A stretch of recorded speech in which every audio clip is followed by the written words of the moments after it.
മരുഭൂമിയിലെ വൃക്ഷമായ ഈന്തപ്പനകൾ നാട്ടിൽ വിളഞ്ഞതിന്റെ സന്തോഷത്തിലാണ് ജിക്സണും കുടുംബവും. 3 വർഷം മുമ്പാണ് ഈന്തപ്പന തൈകൾ ജിക്സൺ വീട്ടിൽ നട്ടത്. 2004 ഷാർജ വിമാനത്താവളത്തിൽ നിന്ന് ജിക്സൺ പുറത്തിറങ്ങിയപ്പോൾ കണ്ട മനോഹരമായ കാഴ്ചകളിലൊന്നായിരുന്നു ഇടതൂർന്നു നിൽക്കുന്ന ഈന്തപ്പഴങ്ങൾ. ജിക്സൺ അത് മനസ്സിൽ സൂക്ഷിക്കുക മാത്രമല്ല, നാട്ടിലെത്തിയപ്പോൾ ഒരു ഭാഗ്യ പരീക്ഷണം നടത്താൻ തീരുമാനിക്കുകയും ചെയ്തു. 3 വർഷം മുമ്പാണ് 6 വലിയ ഈന്തപ്പന തൈകൾ ജിക്സൺ വീട്ടിൽ നട്ടത്. കൗതുകത്തിനായി നട്ട ഈന്തപ്പനകളാണ് ഇപ്പോൾ കുലച്ചത്.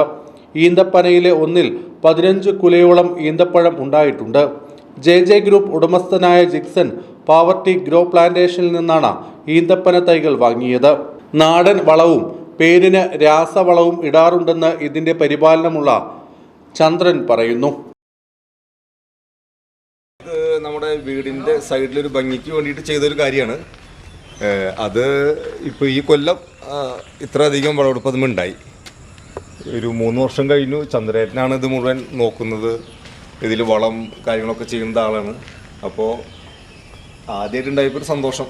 അതിൻ്റെ ഒരു വിളവെടുപ്പാണ് ഇപ്പോൾ ചെയ്തതെന്ന് മാത്രം. അതിനോട് കൂടിയിട്ട് ഒരു അതിശയം കൂടിയിട്ടാണ് ഈ പാടശേഖരത്തോടനുബന്ധിച്ചുള്ള ഈ ഒരു സൗധം, അതിനോടനുബന്ധിച്ച് ഈന്തപ്പന കൊലച്ച് നിൽക്കുന്നത് ആദ്യമായിട്ടുള്ള ഒരു സംഭവമാണ് നമ്മുടെ ഈ പ്രദേശത്ത്. അതിന് വലിയൊരു സന്തോഷമായിട്ട് ഞങ്ങൾ കാണുന്നുണ്ട്. ചാണകപ്പൊടി, ലേശം ഇംഗ്ലീഷ് വളവും, അത്രേ ഉള്ളൂ.